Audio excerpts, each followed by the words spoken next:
is nakita natin yung 7 days na paggamit ko sa product ni Zone Life. So, ngayon naman, magbibigay ako ng final review ko in each product na ginamit ko.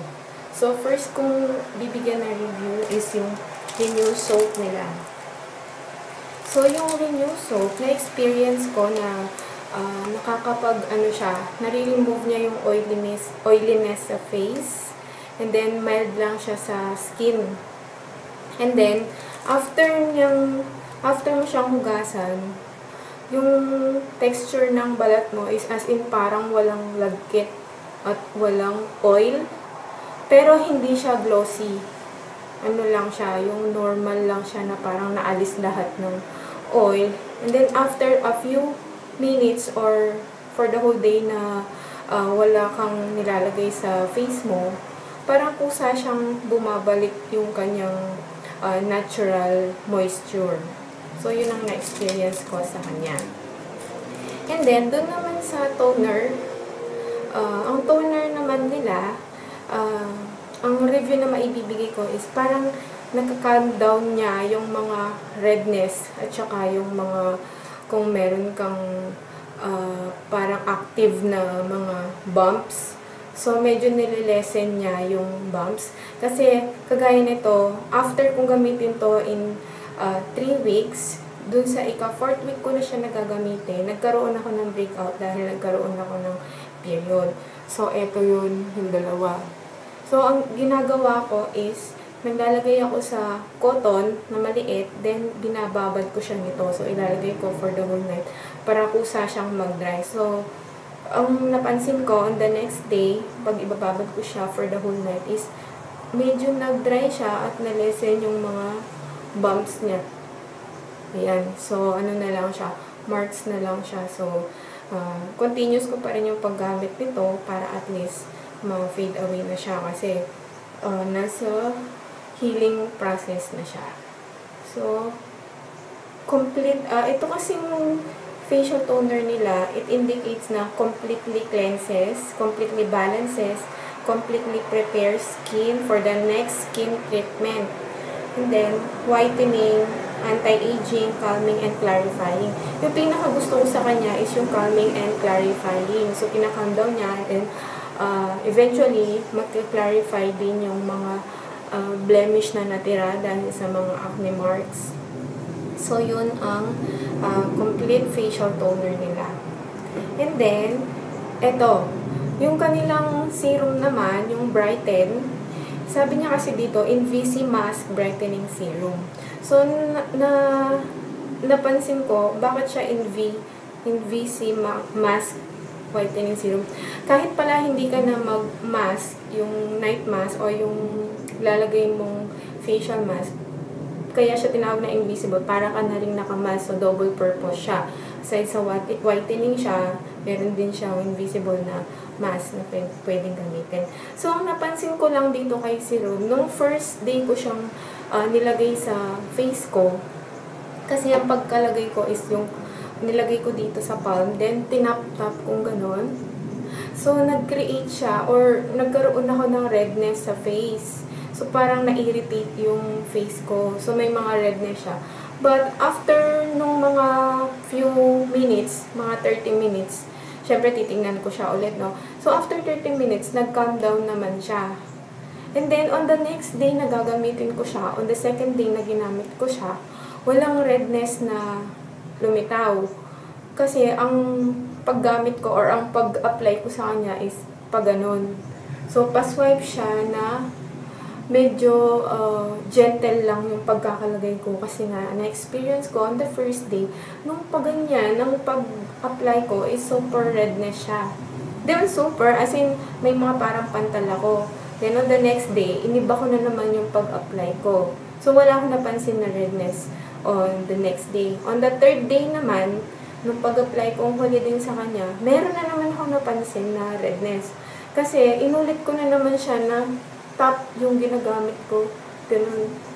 So, ang tendency, parang kapag nag-create ng friction sa face ko, nagkakaroon ng redness.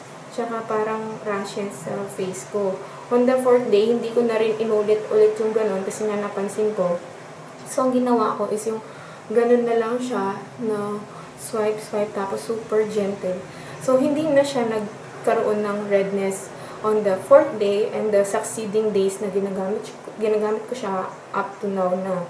So, ganun siya. Hindi pala siya maganda na tinatap. Pero, depende rin kasi yan sa type of skin. Kasi yung skin ko, very sensitive siya. So, nung ginamit ko siya, dun lang siya, dun ko lang siya kailangan i-apply dun. So, pa-swipe ng ganun.